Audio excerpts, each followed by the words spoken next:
जय जय दाता आनंद साईं, जय जय दाता आनंद साईं। ओम साईं सुखदाताय नमः। हे साईं निरंजन भव भय भंजन, कोटि सूर्य सम तेज तुम्हारा। कोटि धरतियाँ उपजी तुझसे, तू है इन सब का रखवारा। वेद पुराण तेरो गुण गावे, खेल तेरो है अपरंपारा। तू है निर्गुण तू है सरगुण, भक्तों की पत राखन हारा, भक्तों की पत राखन हारा। ओम साई मोह विनाशकाय नमः। श्री साई गीता श्लोक नंबर 2280। ईश्वर का कोटि सूर्य सम प्रकाश साधारण व्यक्तियों को सहन नहीं होता। श्री कृष्ण जी ने जब अपना विराट स्वरूप अर्जुन जी को दिखाया तो पहले अर्जुन को दिव्य दृष्टि दी थी।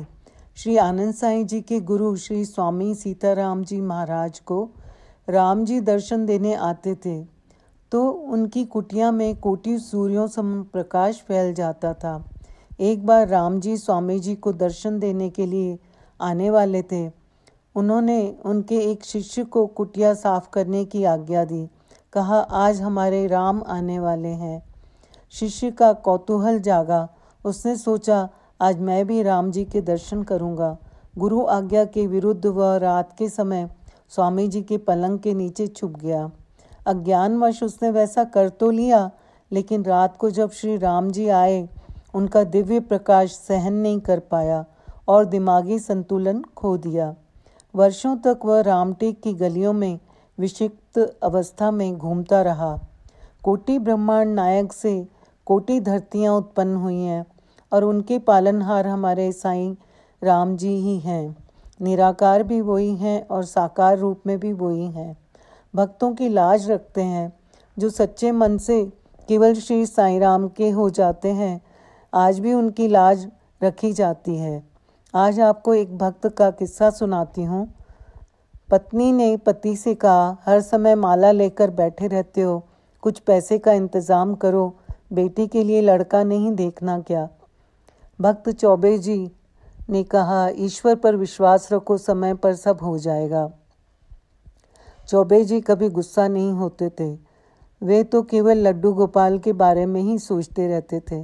पत्नी बोली, एक रिश्ता है जयपुर में, मौसी ने बताया है, अब देखकर जब आओगे ना, जब आपकी जेब में 1000 या 2000 रुपये होंगे, जो 2-4 रुपये बचते हैं अपने दोस्तों को उधार दे देते हो। चौबे जी बोले, आज तक किसी चीज़ की कमी नहीं हुई, आगे भी नहीं होगी, ईश्वर की कृपा से। इतना कहकर वे थैला लेकर बाहर निकल गए। विचार मन में चल रहा था, पैसों का इंतज़ाम कैसे होगा। दोस्त से पैसे मांगने उसके ऑफिस गए। अपने पैसे ऐसे मांग रहे थे कि जैसे उधार मांग रहे हों। मित्र ने कहा, बॉस से मांगता हूँ, वह 6 दिन पहले ही विदेश से आया है। और फिर मित्र ने पूछा, बिटिया कैसी है, उसका योगा क्लास कैसे चल रहा है। चौबे जी बोले, बहुत अच्छा चल रहा है, सर्वगुण संपन्न है हमारी बिटिया। और वे केबिन से निकले तो उनकी नज़र बहुत सुंदर लड्डू गोपाल जी की मूर्ति पर पड़ी। रास्ते भर वो मूर्ति की छवि उनकी आंखों के सामने घूमती रही। काश वो मूर्ति मेरे पास होती, उनको स्नान कराता, क्या क्या खिलाता।